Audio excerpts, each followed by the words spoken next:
Hi friends, நான் உங்களோட ருச்சிமா.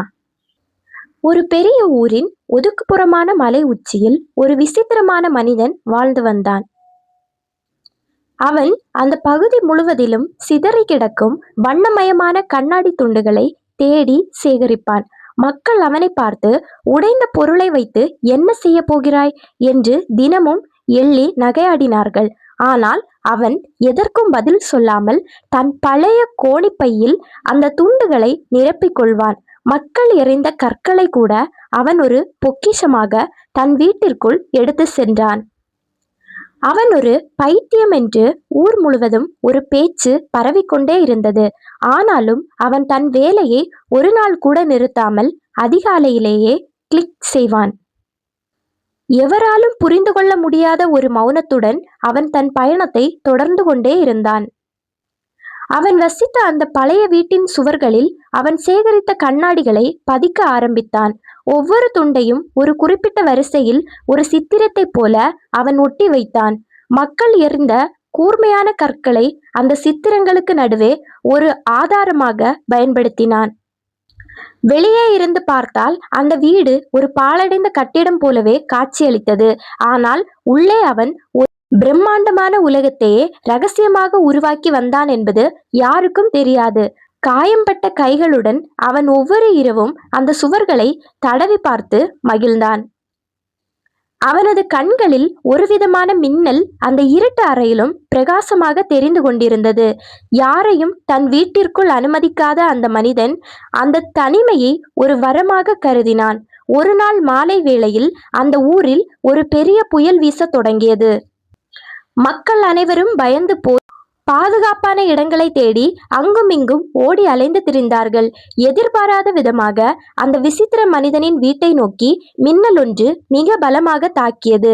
மக்கள் அனைவரும் அந்த வீடு இடிந்து தரைமட்டமாகி போய்விடும் என்று தூரத்தில் இருந்து பார்த்தார்கள். ஆனால் அந்த மின்னலின் ஒளி கண்ணாடிகளில் பட்டு அந்த மலையையே ஒரு ஒளியால் நனைத்தது. இருளில் மூழ்கியிருந்த அந்த ஊர் முழுவதுமே இப்போது ஒரு தெய்வீக ஒளியால் பிரகாசிக்க ஆரம்பித்தது.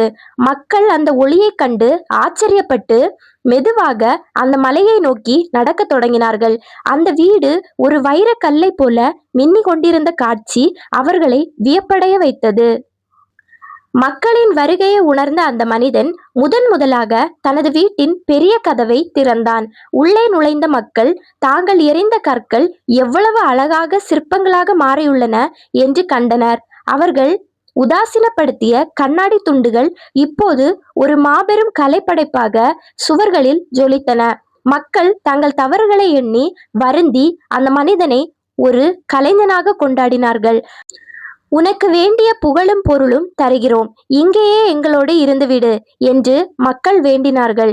ஊர் தலைவர்கள் அனைவரும் பொன்னும் பொருளும் தருவதாக கூறி அவனை தங்கள் பக்கம் இழுத்தார்கள். ஆனால் அந்த மனிதன் அவர்களின் பேச்சை அமைதியாக கேட்டுவிட்டு ஒரு மெல்லிய புன்னகையை உதிர்த்தான். அவன் எதற்கும் ஆசைப்படாத ஒரு துறவியைப் போல அந்த இடத்தை விட்டு வெளியேற துணிந்தான். அனைவரும் எதிர்பார்ப்பதற்கு மாறாக அவன் தன் கையில் இருந்த ஒரு சிறிய தீப்பந்தத்தை வீட்டின் மேல் வீசினான். கண்ணாடிகளுக்கிடையே இருந்த பழைய காகிதங்களும் துணிகளும் மெதுவாக பற்றி எரிய தொடங்கி அந்த வீடு சிவந்தது. ஏன் இப்படி செய்கிறாய்? உன் வாழ்நாள் உழைப்பை ஏன் நீயே அழிக்கிறாய் என்று மக்கள் அலறினார்கள்.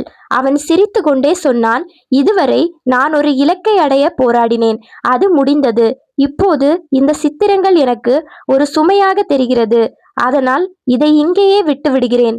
அழகை பார்ப்பதற்கு உங்கள் கண்கள் போதும், அதை பிடித்து வைக்க என் சுவர்கள் தேவையில்லை. அவன் எதையும் திரும்பி பார்க்காமல் வெறும் கால்களுடன் அந்த பாதையில் அமைதியாக நடக்கத் தொடங்கினான்.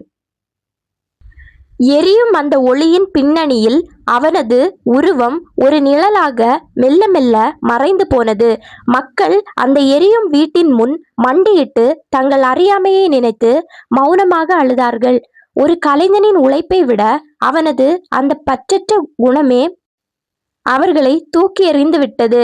அவன் விட்டு சென்ற அந்த சிதைந்த கற்கள் இப்போதும் மலையின் ஒரு பாடமாக இருக்கின்றன. எதை எறிந்தார்களோ அதுவே இப்போது அவர்களுக்கு ஒரு புனித பொருளாக அந்த இடத்தில் மாறியிருந்தது. அந்த மனிதன் இப்போது எங்கு இருக்கிறான் என்று யாருக்கும் தெரியவில்லை. ஆனால் அவன் இல்லை. அவன் சென்ற பாதையில் இப்போது பல புதிய மலர்கள் பூத்து குலுங்குவதாக பயணிகள் சொல்கிறார்கள். ஒரு மனிதன் எப்போது தனக்கு வேண்டியதை விட தேவையற்றதை விடுகிறானோ அப்போது அவன் உயர்கிறான்.